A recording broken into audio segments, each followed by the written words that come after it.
If you're new to painting, then it's always good to start, for your first endeavor in painting, to start with a black and white painting.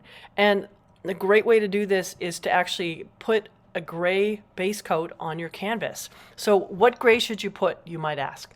Well, a middle gray. And a middle gray is what you would find on a value scale. A value scale is like a ruler for measuring the lightness or darkness of our colors. And this value scale happens to come on the inside cover of Jack Richardson's grayscale palette paper. And I really love these palettes because if you're mixing on gray, suddenly you're going to be closer to getting the color that you want, because mixing on white, everything's going to look too dark, so in the middle, this is a really good place to start. And on the inside of that is this really handy value scale.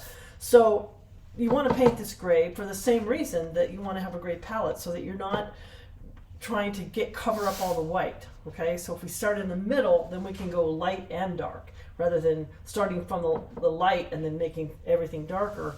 It's easier to start in the middle. And so if I look at this, like this is right in the middle, or this. Now this color right here, actually let me fold this so maybe you can see this a little bit easier. If I fold this and I put it right next to the palette, it's about right here is where the middle of the value is. So this is going to be the absolute middle, 1, 2, 3, 4, 5, 6, and then just one step up, 1, 2, 3, 4, 5. So that's going to be where that falls on this value 5 on the value scale. And if you're a little bit lighter, a little darker, it's okay. It's not an exact science. So basically, I've got my white. Like I said, it's not an exact science.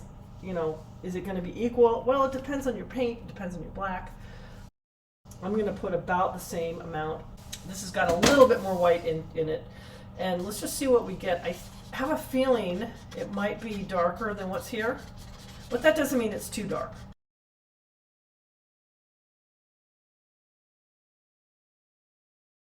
The only difference that I'm seeing really is that this gray on the palette paper is actually a warmer gray, and this is a cooler gray. So the temperature is a little bit different, but that doesn't matter because we're going to just paint over it. We don't need to match the color. We just want to get the same value.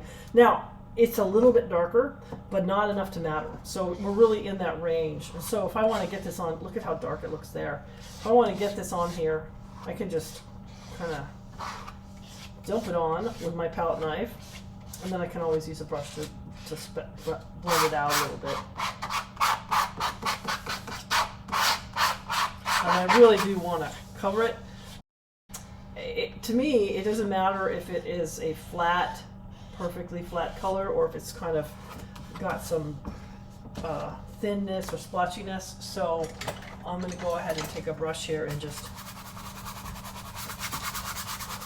brush that in. So I'm brushing it in as liberally as I can. I really want to cover every bit of white.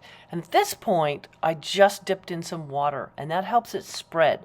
Now, it might make it thinner in some places, but I don't care about that. I just want to get it covered. So that's all there is to it. If it's acrylic, it's going to dry within an hour.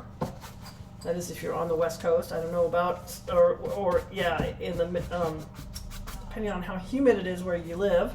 And if it's oil, it's going to take a few days. So just make sure you allow yourself time, and then you can start on it. You definitely want to start on a dry canvas. You don't want this to be wet. That's it. I wanted to point this out because this is what it looks like now that it's dry. And it's gotten a lot darker. So, but that's because this is acrylic paint. So it's if you are trying to decide what you want to paint in, or if you didn't know this, acrylic paint dries darker than it looks when it's wet. So if you're making highlights or something, you always need to overcompensate, make things look a little lighter than you want them to be, because they're going to end up being darker. And you notice the difference. There's a bigger difference between these two. The nice thing about oil paint is it pretty much stays really close to what it looks like when it's wet. It may be less shiny, but it doesn't shift like the way acrylic does. So anyway, that's good to know. Even though this is darker than I originally intended, it'll still be fine for my demonstration.